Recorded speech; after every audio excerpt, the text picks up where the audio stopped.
Hello student, how are you. आज का topic है सेलों का जोड़, कॉम्बिनेशन ऑफ सेल। सेलों का जोड़ दो तरह का होता है। पहला है श्रेणी क्रम जोड़, सीरीज कॉम्बिनेशन। दूसरा है समांतर क्रम जोड़, पैरेलल कॉम्बिनेशन। जिस प्रकार से प्रतिरोधों का जोड़ होता है, ठीक उसी प्रकार से सेलों का भी जोड़ किया जाता है। ओके, तो श्रेणी क्रम में जो होता है, इसमें धारा का मान समान होता है। धारा का मान प्रत्येक सेल में समान होता है। और समांतर क्रम में विद्युत वाहक बल का मान प्रत्येक सेल में समान होता है। Okay, by diagram series combination, ये सेल दिए E1, E2, E3 और रेजिस्टेंस आपका इंटरनल रेजिस्टेंस R। ओके, तो अगर मान लो प्रत्येक सेल का विद्युत वाहक बल यानी इलेक्ट्रोमोटिव फोर्स E है, यानी मान लिया E1 बराबर E2 बराबर E3 बराबर E के। ओके, तो ये जो है आपका सेल जुड़ा हुआ श्रेणी क्रम में, और इसमें इंटरनल रेजिस्टेंस R। मान लो इसी तरह से N सेल जुड़े हुए हैं। N सेल जो है इस सर्किट में जुड़े हुए हैं, तो टोटल विद्युत वाहक बल क्या हो जाए? Let number of cell connected in series is N है। टोटल EMF बराबर हो जाएगा, टोटल EMF बराबर हो जाएगा N इंटू। ओके,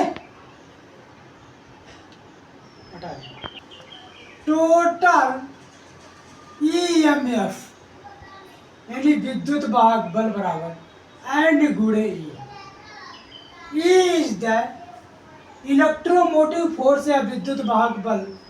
एक सेल का विद्युत वाहक बल E है और नंबर ऑफ सेल N है, तो टोटल EMF हो गया N गुणे E। ये आपका क्या हो जाएगा? NE। Total internal resistance, total internal resistance बराबर हो जाएगा N गुणे R। Is the each cell है R internal resistance.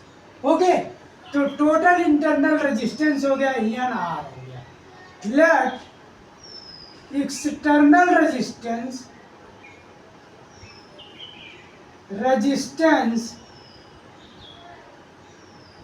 Is equal to है कैपिटल R। तो एक्सटर्नल रेजिस्टेंस आपका कैपिटल R, तो टोटल रेजिस्टेंस बराबर हो जाएगा R प्लस NR, यानी external resistance plus total internal resistance. Okay, और यहाँ पे टोटल EMF है N इंटू E, यानी NE। Okay, current in circuit by Ohm's law,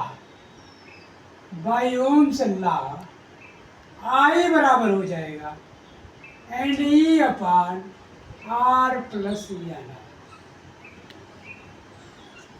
I का मान हो गया NE बटे R प्लस NR, यानी total electromotive force and R is the external resistance, NR is the total internal resistance।